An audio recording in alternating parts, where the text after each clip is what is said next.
El siguiente programa es apto para toda la familia. No contiene escenas de sexo ni violencia. Sindicalismo. Arte. Cultura. Actualidad. Tecnología. Pedagogía. Educación. Las expresiones de vida con que se construye Colombia tienen un punto semanal de encuentro. Muy buenos días, amables televidentes. Sean ustedes bienvenidos a Encuentro, la telerrevista cultural y educativa de la Federación Colombiana de Educadores. La invitación, la de siempre, para que nos acompañe los próximos 30 minutos en este recorrido por las noticias más importantes que en el escenario educativo, político y, por supuesto, sindical se han desarrollado en el transcurso de la semana.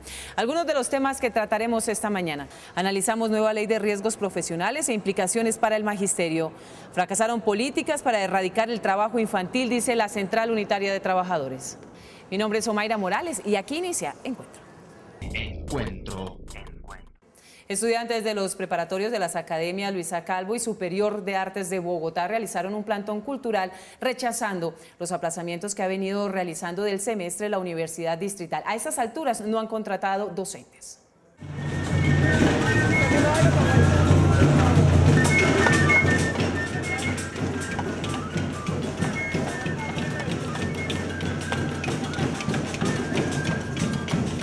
Este no es un concierto callejero, es la protesta cultural que hicieron los estudiantes de música de la Academia Luisa Calvo y la preparatoria de la Facultad de Artes de la Universidad Distrital, porque este semestre no les ha sonado la flauta para iniciar clases, debido a que la Universidad del Distrito no ha contratado a los 80 maestros que tienen como función darles conocimientos para que puedan ingresar a cursar estudios a nivel profesional. Lo único que se ha comunicado son 2 inicios de clase que los han cancelado. El primer inicio de clase que nos confirmaron y posteriormente no lo cancelaron fue para el lunes 13 de agosto. Este próximo inicio fue para el día de hoy, que nos lo cancelaron el día viernes en las horas de las 6 de la tarde. O sea, es una falta de respeto que una comunidad de 700 estudiantes reciba 2 comunicados de inicio de clases y a la misma vez los 2 los cancelen, sin ningún tipo de información de cuál es la problemática, realmente qué es el paso a seguir, realmente qué es lo que está pasando en financiera y en jurídica para que no haya iniciado el semestre académico. La Academia Luisa Calvo y la preparatoria de la Facultad de Artes de la Distrital no son educación formal, solo pulen a los jóvenes para que se presenten con mayores posibilidades de pasar a la facultad. Sin embargo, cobran esta formación. Por eso los futuros maestros en música se sintieron afectados y recurrieron a las notas y a los ritmos colombianos para exigir respeto. No están viendo el problema tan grande que son 700 estudiantes sin estudio, 80 profesores sin trabajo. Además que si cierran la Luisa Calvo, es atentar contra el patrimonio nacional y cultural, ya que la Luisa Calvo lleva 52 años sirviendo a la sociedad y es la única entidad pública que ofrece un programa de música colombiana y enfatizar el conocimiento de la música colombiana. Luego de reuniones entre financiera, rector, vicerrectores y coordinadores de las preparatorias, el rector de la Distrital emitió una resolución para destrabar la contratación de los docentes y hacer que suene bien el desafine financiero. Los estudiantes y quienes los forman esperan que así sea. Con ayuda de la autora de la Ley de Riesgos Profesionales y la Oficina Jurídica de la Federación Colombiana de Educadores, haremos un minucioso análisis a la norma y al tipo de implicaciones que esta traería para el gremio de los docentes.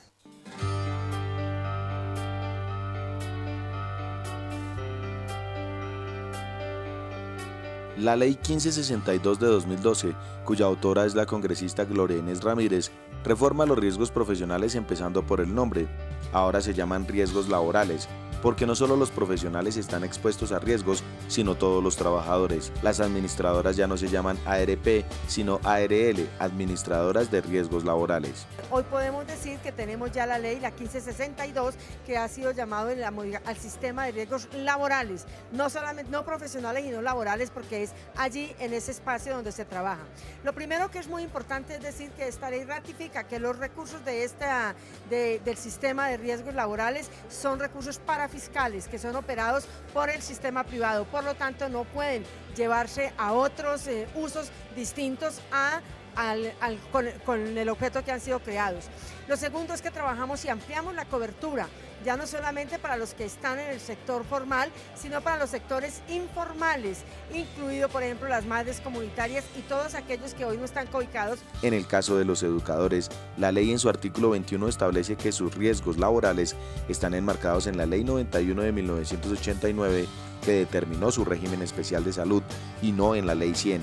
Además, fija un año a partir del 11 de julio de 2012, fecha en que se expidió, para que el Ministerio de Educación, FECODE y el Congreso reglamenten los riesgos laborales y la salud ocupacional de los maestros colombianos. Este trabajo se hará en coordinación con el SEAT, que es la comisión que aplica las recomendaciones de la OIT para el magisterio. Además, quiero decirles que ha sido muy importante porque la ley cambió y modificó el concepto de accidente laboral y el concepto de enfermedad profesional.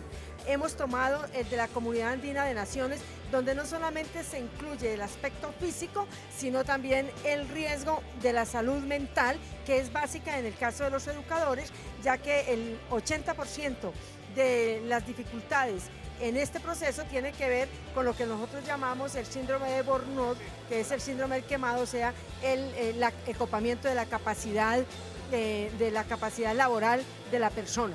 Hemos dicho también que en el caso de los accidentes y de las enfermedades profesionales, aquí deben incluirse la especialidad que tienen los educadores que trabajan en educación física, por ejemplo el cáncer de piel, este es un riesgo, pero además el riesgo que tienen cuando tienen que salir expresamente, cuando son los entrenadores deportivos, los profesores de educación física. Para definir si las ARL deben asumir costos por accidentes o enfermedades, se crearon unas juntas calificadoras regionales y una nacional independientes de la CPS para que no haya conflicto de intereses ni diagnósticos amañados y el trabajador goce del derecho a una evaluación acertada. Estas medidas en conjunto contribuirán a garantizar mayor bienestar a los trabajadores colombianos.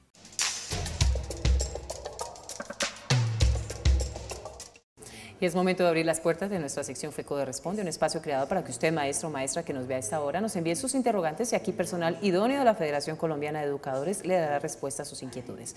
Esta mañana nos acompaña el asesor jurídico de la Federación Colombiana de Educadores, el abogado Héctor Sánchez. Abogado, gracias por acompañarnos a esta hora. Muy buenos días, Omaira, y buenos días al magisterio colombiano. Abogado, tenemos 3 preguntas que envía la profesora Ginette Gómez. La primera son 2 en una realmente.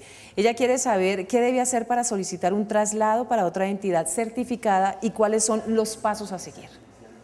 Sí, en primer lugar, es importante que todos los docentes conozcan el Reglamento Nacional de Traslados establecido en el Decreto 520 de 2010.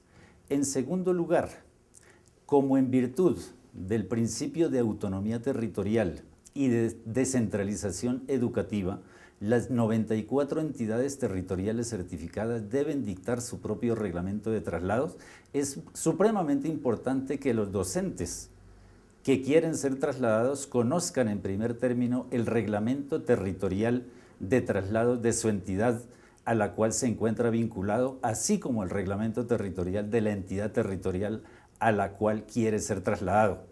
En tercer lugar, una vez conocidas las exigencias legales y reglamentarias que están en estas normas, el docente debe inscribirse en el proceso de traslados teniendo en cuenta el cronograma de traslados dictado por la entidad territorial certificada. Pero como aquí se trata de un traslado entre entidades certificadas, es importante que el docente anexe los documentos exigidos de conformidad con el reglamento. El más importante de ellos es la fotocopia de la cédula de identidad, del acto administrativo de nombramiento y del acta de posesión del funcionario competente de la Secretaría de Educación a la cual desea ser trasladado, con la finalidad de la redacción y del cumplimiento de los efectos fiscales y de las responsabilidades fiscales a las cuales se comprometen las dos entidades. Abogado, mil gracias por acompañarnos en esta sección FECODE Responde. Bueno, muchas gracias, Omaira, y muchas gracias al magisterio colombiano.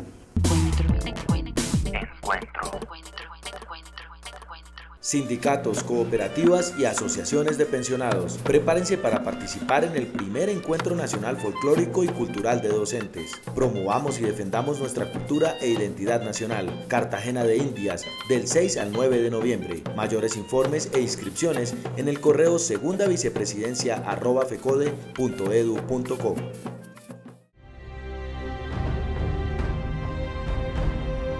Por el respeto a la educación pública y al magisterio colombiano, este 4 y 5 de septiembre, Jornada Nacional de Protesta.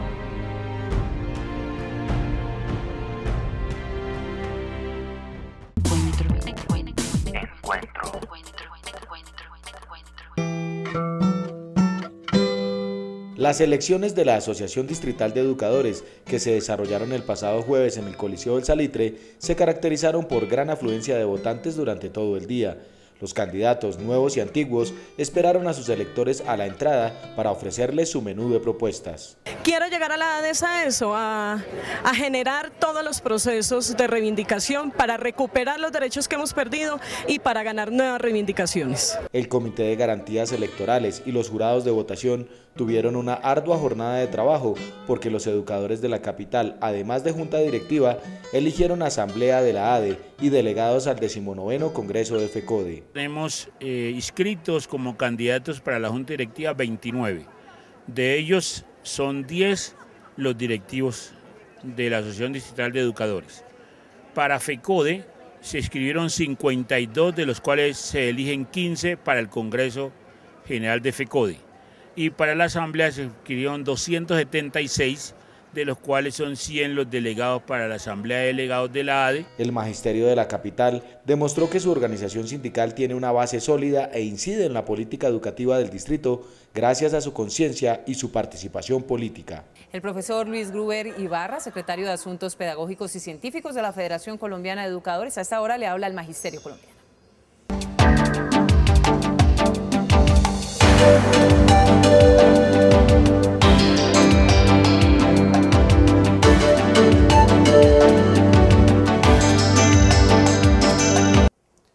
Un saludo al magisterio colombiano. Este sábado para nosotros tiene una importancia y es que el magisterio, a través de nuestro programa, debe informarse de la Jornada Nacional del 4 y 5, jornada que la hemos titulado por el respeto a la educación pública y al magisterio colombiano. Pero en esta jornada no es solo el respeto a los maestros, por el respeto a los estudiantes universitarios, por el respeto a la MANE, por el respeto a los niños de preescolar.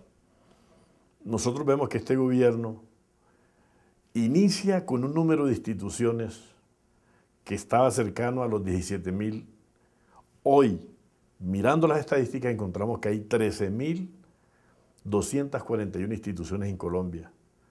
Esa es la muestra fehaciente del proceso de agotamiento, de marchitamiento de la educación pública, de ir cerrando instituciones para seguir avanzando en el proceso de generar los megacolegios en concesión, banco de oferente, educación contratada.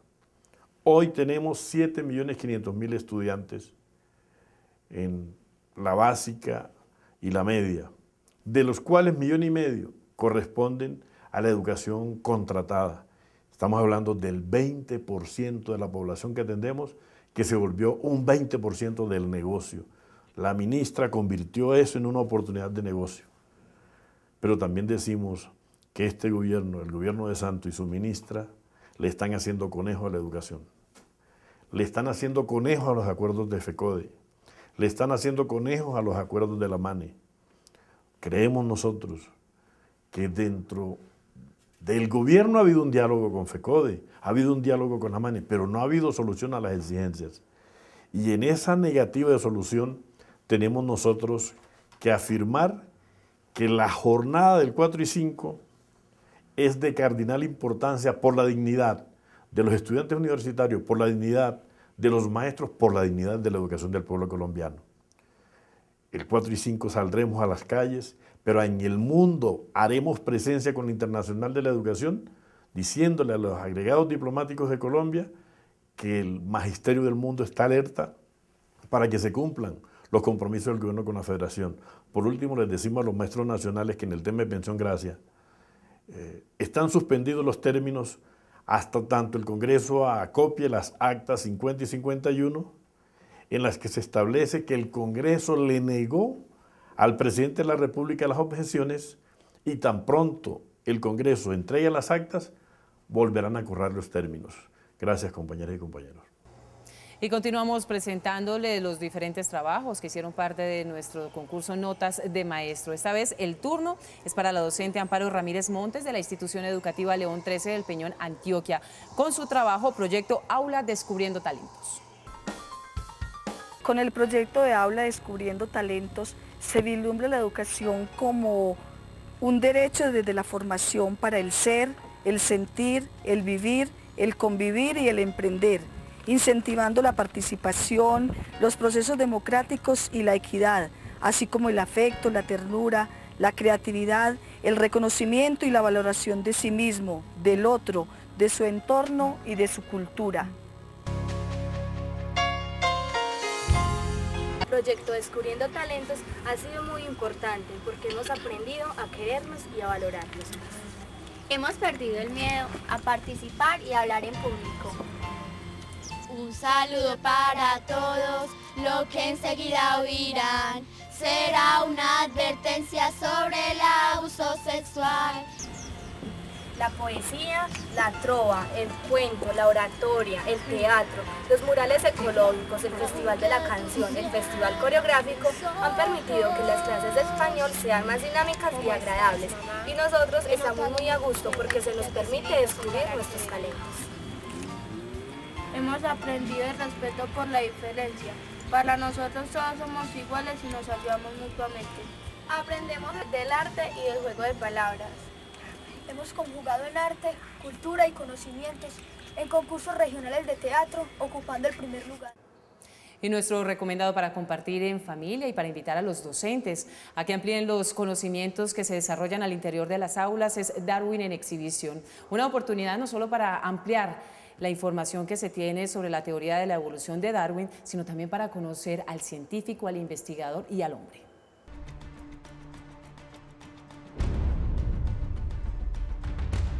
Traída directamente del Museo Americano de Historia Natural de Nueva York, la exposición permite comprender la historia de la evolución humana estudiada y planteada desde el siglo XVII hasta la actualidad.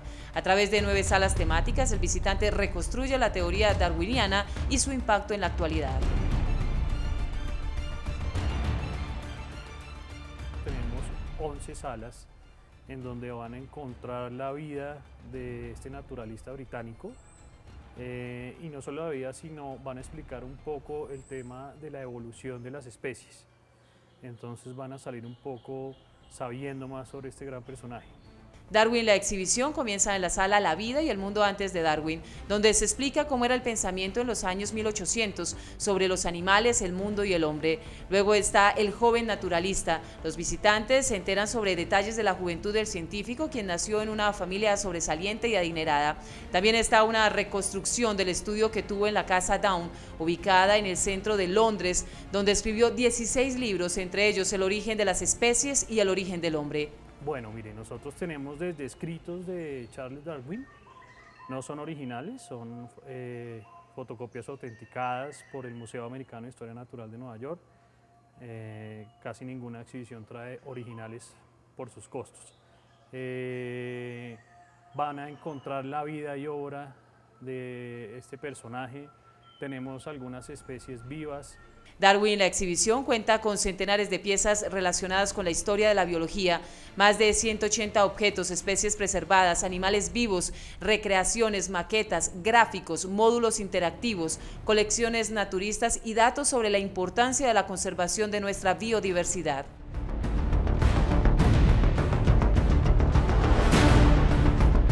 Reconstruye también las acciones de Darwin. Cuando se habla de la teoría de la evolución, en la sala se observan fósiles de caballos, perros, iguanas y variedad de mariposas y reproducciones en tamaño real de los animales que habitaban las Islas Galápagos. Además, se cuenta con una sala interactiva donde se juega, mientras se aprende cómo se relacionan los animales entre sí de acuerdo a las características físicas.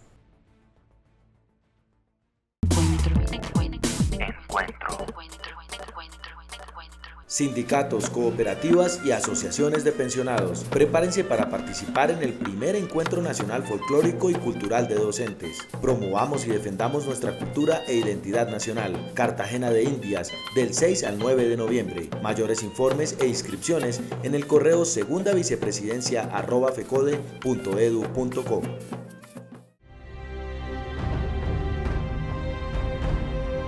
Por el respeto a la educación pública y al magisterio colombiano, este 4 y 5 de septiembre, Jornada Nacional de Protesta.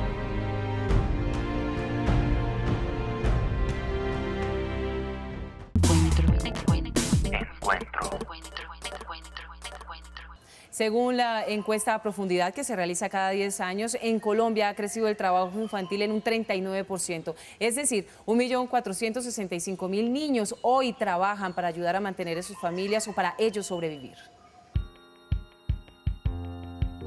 Según la Central Unitaria de Trabajadores, la política del gobierno para erradicar el trabajo infantil, que consiste en hacer que múltiples entidades del Estado unan esfuerzos para lograrlo, fracasó estruendosamente. No de otra manera se entiende por qué el país pasó de tener 1.050.000 menores activos laboralmente en 2009 a 1.465.000 en 2011, año en el que se realizó el estudio que reveló el DANE la semana pasada. La Central Unitaria de Trabajadores lamenta profundamente que hemos llegado ya a unas cifras asombrosas de trabajo infantil. Que en 2 años el trabajo infantil suba al 39%. Lo que ellos llaman instrumento de política fracasó, porque en el fondo la estrategia de erradicación del trabajo infantil está totalmente desarticulada al interior del gobierno, ¿sí? Educación hace una cosa por un lado, ICBF hace otra, DANE hace otra, Ministerio de Trabajo hace otra. Entonces, si no hay articulación en torno a una sola política, ¿sí? Pues básicamente no se va a poder lograr que los niños salgan efectivamente del trabajo y que se logre restituir sus derechos.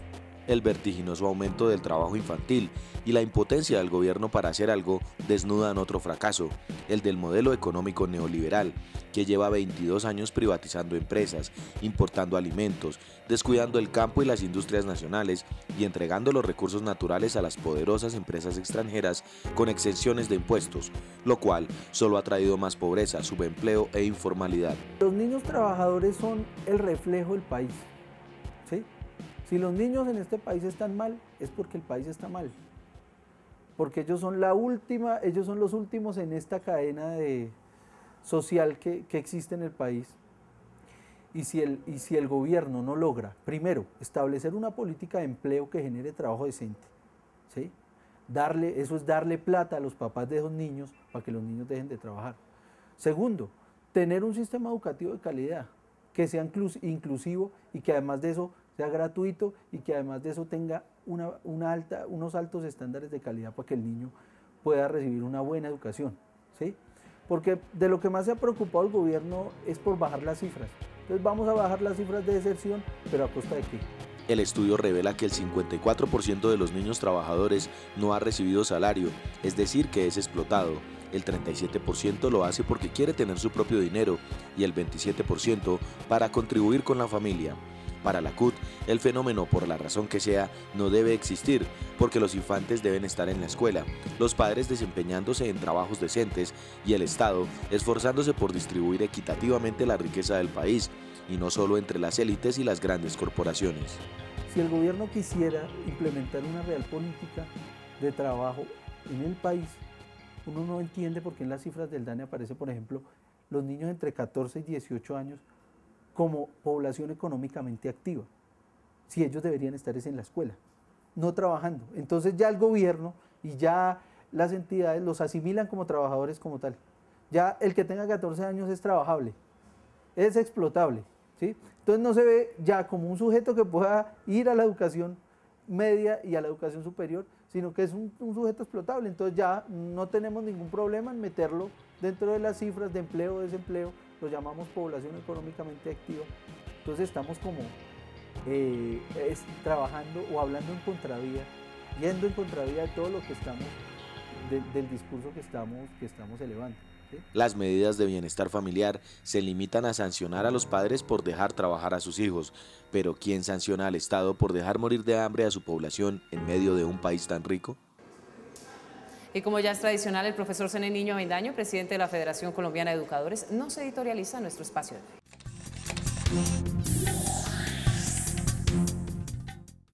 Buenos días. No nos sorprendió la ratificación de María Fernanda Campo como ministra de Educación. Esta funcionaria ha cumplido fielmente el encargo hecho por el Banco Mundial y la Organización Mundial del Comercio, cual es profundizar y acelerar la privatización de la educación pública. Veamos. La educación preescolar a cargo del Estado para niños de 3 y 4 años no existe, por orden del Plan Nacional de Desarrollo del actual gobierno, con lo cual se favorece a los inversionistas privados, pues son ellos los únicos que ofertan este nivel de educación.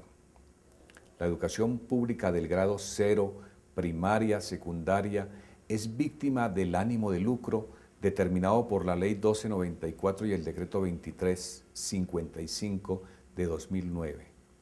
Normas que autorizan a alcaldes y gobernadores contratar con entidades de economía privada la prestación del servicio público educativo a cambio de un precio que se paga por cabeza de niño. A la fecha, se han llevado de la educación pública estatal 1.400.000 niños para la educación concesionada o por convenio, haciendo de esta contratación un jugoso y perverso negocio.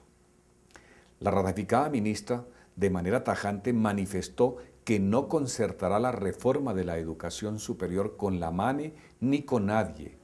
Privatizar la universidad pública es un mandato superior que no admite discusión alguna. Este gobierno deshonró la palabra empeñada con FECODE y la MANE, violó los acuerdos laborales pactados el año anterior, incumplió el compromiso de concertar la reforma a la educación superior.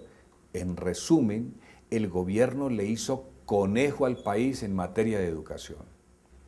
Mientras que el presidente Santos cierra las puertas del diálogo a maestros, estudiantes y trabajadores, paradójicamente anuncia el inicio de conversaciones con las guerrillas. No queremos aguar la fiesta ni el entusiasmo colectivo que ha despertado esta noticia. Somos defensores de la civilidad, la democracia, el respeto a la vida. No aceptamos ni justificamos ningún tipo de violencia. Sí abogamos por una rápida salida negociada al conflicto. Sin embargo, expresamos nuestro deseo porque en este proceso no se cometan los errores de experiencias pasadas en diferentes gobiernos que llenaron de frustración al pueblo colombiano.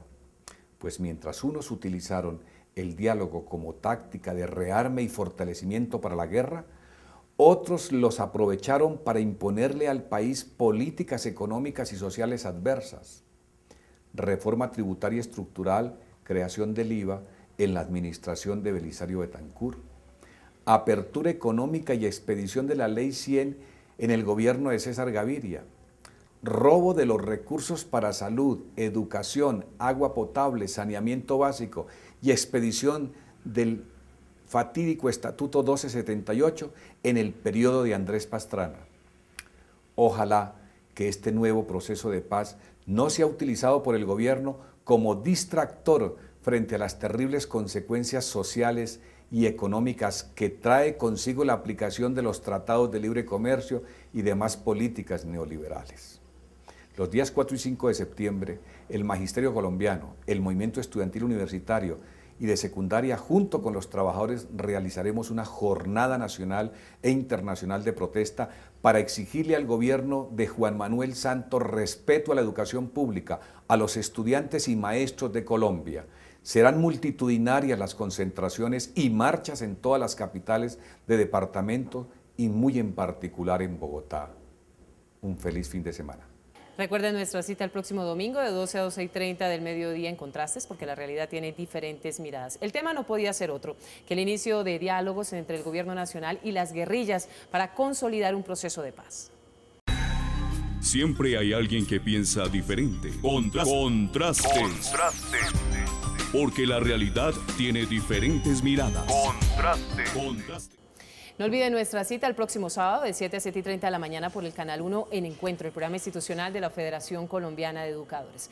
Ya saben que si quieren tener más información de la Federación, pues tienen varios caminos. La página web www.fecode.edu.co. También estamos en las redes sociales, en Facebook, en Twitter y en YouTube, en un canal titulado FECODE.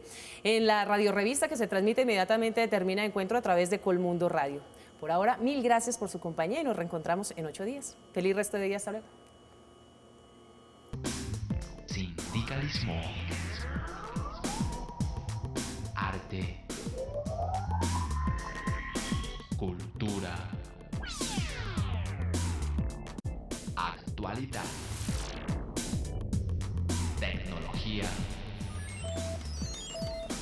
pedagogía.